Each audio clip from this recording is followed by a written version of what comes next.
सुचित्रा अपने पति अनमोल और 8 वर्षीय बेटे रौनक के साथ गांव आई हुई थी, जहां गांव में उसके जेठ और जेठानी अपने 12 वर्षीय बेटे सोहन के साथ रहते थे। जब से सुचित्रा वहां पर पहुंची थी तब से वह देख रही थी कि इस बार सोहन कुछ बदला बदला हुआ सा लग रहा था। वह किसी से ज्यादा बातचीत भी नहीं कर रहा था और हमेशा अकेले में गुमसुम सा बैठा रहता था। उसके दिमाग में क्या चल रहा है यह किसी को पता नहीं था। लेकिन सुचित्रा उसके व्यवहार को देखकर कुछ परेशान हो गई थी। उसने अपने जेठानी से कहा, दीदी, सोहन इतना गुमसुम सा क्यों है? तो उसकी जेठानी लापरवाही से कहने लगी, पता नहीं आजकल इसे क्या हो गया है। बच्चा है, उसे क्या परेशानी होगी, अपने आप ठीक हो जाएगा। जाने दो, तुम चलो, मैं तुम्हारे लिए नई साड़ी खरीद कर लाई हूँ। मैं तुम्हें वह साड़ी दिखाती हूँ। सुचित्रा वैसे तो अपनी जेठानी के साथ उसके कमरे में चली गई, लेकिन उसका दिमाग उलझा हुआ सा ही रह गया था। रात को जब सोने का समय हुआ तो रौनक भी अपने भैया सोहन के साथ सोने की जिद करने लगा। शहर में तो वैसे भी वह अकेले ही सोया करता था, यहाँ पर उसे अपने भैया के साथ अच्छा लग रहा था। दोनों साथ में सोने के लिए चले गए। लेकिन अभी सुबह जब रौनक सोकर उठा तो काफी घबराया हुआ सा था।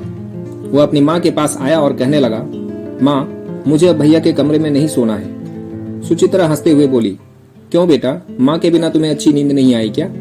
अनमोल भी वहीं पर बैठा हुआ था। रौनक रोते हुए कहने लगा, नहीं माँ, वो ना, सोहन भैया के पास ना एक बुक है, वह मुझे भी वह बुक दिखा रहे थे।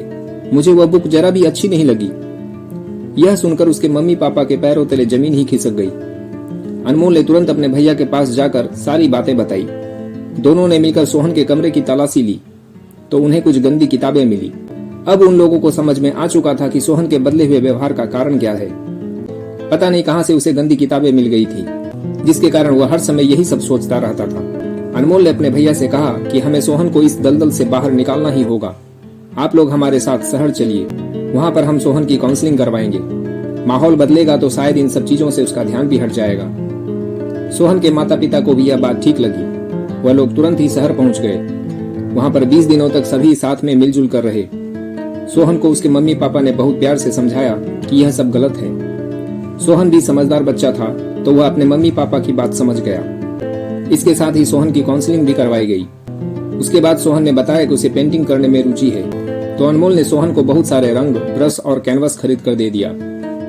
वहां से वापस लौटते समय सोहन एक अलग ही सोच लेकर जा रहा था और इस बार उसके मम्मी पापा भी तय कर चुके थे कि वह अपने बेटे को भरपूर प्यार दुलार देंगे और उसके साथ ऐसा रिश्ता बनाएंगे कि बाहर की बुराइयों से छू भी नहीं पाए। दोस्तों, जब बच्चे गलत राह पर चलने लगते हैं तो बड़ों का फर्ज बनता है कि वह प्यार से उन्हें सही रास्ते पर लेकर आएं। लेकिन कुछ माता पिता बच्चों को सजा देने लगते हैं, जिसके कारण बच्चे और भी बिगड़ते चले जाते हैं। तो दोस्तों, अगर आपको कहानी पसंद आई हो तो इस कहानी को शेयर जरूर करें और नई कहानियों के लिए सुविचार प्लस चैनल को सब्सक्राइब भी जरूर करिए। धन्यवाद।